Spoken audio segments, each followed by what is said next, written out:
मी बॉम्बस्फोटाच्या दुसऱ्या दिवशी 13 मार्च 1993ला मी माझं आंदोलन माझ्या शासकीय सेवेच्या अन्यायाने सुरू केलं. त्यामध्ये जो अन्याय झाला त्यामुळे माझा आजपर्यंत हे आंदोलन हे चालू आहे. किमान गेल्या 15 वर्षापासून किमान 1 तास आंदोलन हे सातत्याने आझाद मैदानमध्ये न्यायासाठी चालू असतं. म्हणून या खेपेला मी प्रत्येक आता सुद्धा 18-20 पत्रिका माझं आता 20 वर्ष आंदोलनाचं मी 20 प्रतिकात्मक आता प्रतिकात्मक प्रातिनिधिक प्रतिकात्मक याचं आंदोलन करणार आहे. त्याच्यामध्ये दर खेपेला काहीतरी विशेष आंदोलनाचा जो आत्ता या खेपेला म्हणजे मी ठेंगा म्हणजे महाराष्ट्र शासनाचा आत्ता शासनाच्या प्रशासन मंत्रालयाच्या प्रशासन भिंतीला आग लागली होती.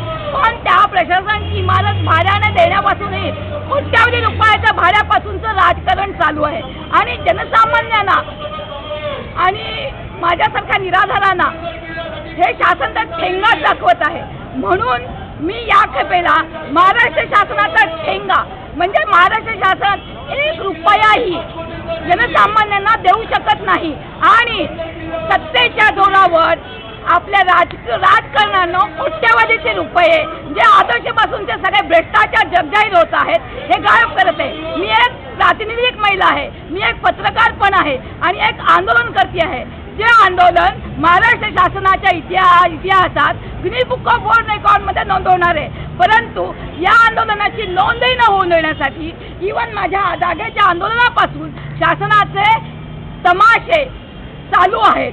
म्हणजे शासन हा महिला कल्याणाचा डांगोरा पिटण्याचा शो म्हणजे देखावा आणि शो म्हणजे जनसामान्य निराधारांचा तमाशा करत आहे. म्हणून मी हे आंदोलन सुरू केलेलं आहे आणि म्हणून मी याची उच्च न्यायालयात मुख्य न्यायाधीशांकडे मागणी केली आहे की हा न्याय जो मला मिळतो आहे ही न्याय तुला आहे आणि ही न्याय तुला शासन आपल्या राजकारणाने घडवत आहे. त्यासाठी म्हणजे याच्यात मला काही नाही मिळालं, मी याच्यातून संपले तरी मला त्याचं दुःख नाही. हा जनसामान्यांना या प्रातिनिधिक स्वरूपाचा न्याय मिळाला पाहिजे आणि जो जाहीर व्हायला पाहिजे तो माझ्यासारखी पत्रकारच करू शकते, बाकी कुणीही करू शकत नाही. म्हणून मी यासाठी इथे भांडते आहे. आपण कुठे पत्रकार आहात? मी सकाळी होते, मी आत्ता सोडली. कधी सोडली आपण? आत्ताच नुकतीच सोडली. मग आता आपण काय निवृत्त आहात का? निवृत्त नाही, मी आता दुसरीकडे करणार. दुसरीकडे काम चालू आहे तुमचं? मग तुमचं रिपोर्टिंग काम सुरू आहे का तुमचं आता? आता रिपोर्टिंग नाही करत आहे. नाही करत आहे. आता 1 महिन्यात सोडली, आताच राजकारणामुळे. हां, मग तुम्हाला आता हे जे तुम्ही आता इतके दिवस तुम्ही आहात मग तुमच्या उदरनिर्वाहाचं काही? मी अविवाहित आहे. तशी मी स्वामी विवेकानंद उत्तिष्ठ जागृत प्राप्य वरांनी बोधयत या मार्गाने जाणे आणि ते श्रद्धेचं पात्र फक्त माझ्या पाठीशी आहे. शासनाकडून आतापर्यंत 1 पैशाची मदत या कुठलेच काही झालं नाही. उलट प्रत्येक गोष्टीत मी कशी संपेल हे राजकारण वरच्या पातळीपासून पोलिसांपर्यंत चालू असतं.